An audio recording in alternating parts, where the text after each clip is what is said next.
বলরামকে নিয়ে গিয়ে পৌঁছে দিলেন রোহিণীর গর্ভে।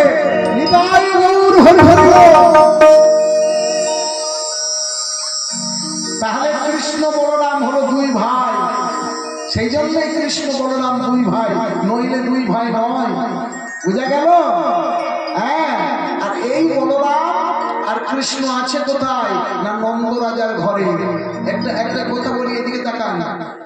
আমরা যদি কোথাও যাই, দুটো জিনিস যদি আপনার আগে যায় তাহলে জানবেন খুব শুভ যাত্রা হবে, আপনার কাজ সফল হবে। একটু মোবাইলে রেকর্ড করে নিন বা যারা কাগজ পেন এনেছেন লিখে নিন, বলে দিচ্ছি এগুলো।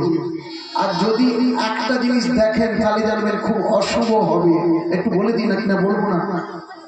বলে দেবো শুভ আর অশুভটা একটু বলে দিই, বলে দিচ্ছি।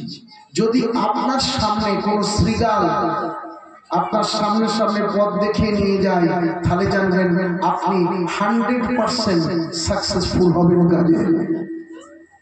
আর যদি কোনো কুকুর নিয়ে যায়, কুকুর দেখিয়ে কে স্বর্গে গিয়েছিল না যুধিষ্ঠির, তাই কুকুর যদি দেখিয়ে পথ দেখিয়ে নিয়ে যায় আপনি 100% আপনি ধর্মপথে গমন করবেন। নিতাই গৌর হরি বল। আর যদি কোনো সাদা বিড়াল পথ কাটে তাহলে জানবেন বিপদ আছে, আপনাকে একটু দাঁড়াতে হবে। আর যদি কালো বিড়াল আপনার পথ কাটে তাহলে জানবেন সেদিন আপনার যাত্রা বন্ধ করা উচিত। এগুলো একটু ভালো করে শুনে নিন, না হলে কিন্তু আপনাদের ক্ষতি হবে। রাধে।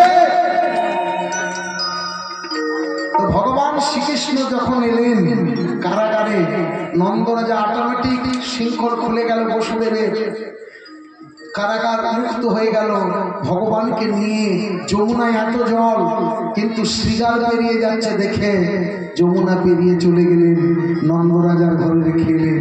সেই কৃষ্ণ বলরাম জানতে পারল কে না কংস, ওই কৃষ্ণ বলরাম দেবকীর ছেলে।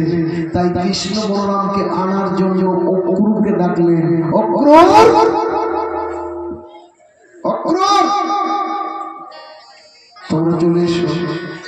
রুক্মিণী আর কৃষ্ণ এক জোড়া এসো, এক জোড়া এসো, সবাই এসো না। শোকের একটু পরে আসবে, শোকের একটু পরে আসবে। এরা তো কৃষ্ণ সেজেছে, ও তো কৃষ্ণ সেজেছে, আমি কোথায় যাবো? আমি কোন দিকে যাই? ডবল ডবল কৃষ্ণ সেজেছে। আসো, এসো এসো, সকলে আসবে, পরে আসবে। বসুন না, একটু বসে দেন না। হ্যাঁ ওই সাইডে বসুন। আচ্ছা বেশ, কৃষ্ণ ভালো করে শুনবে।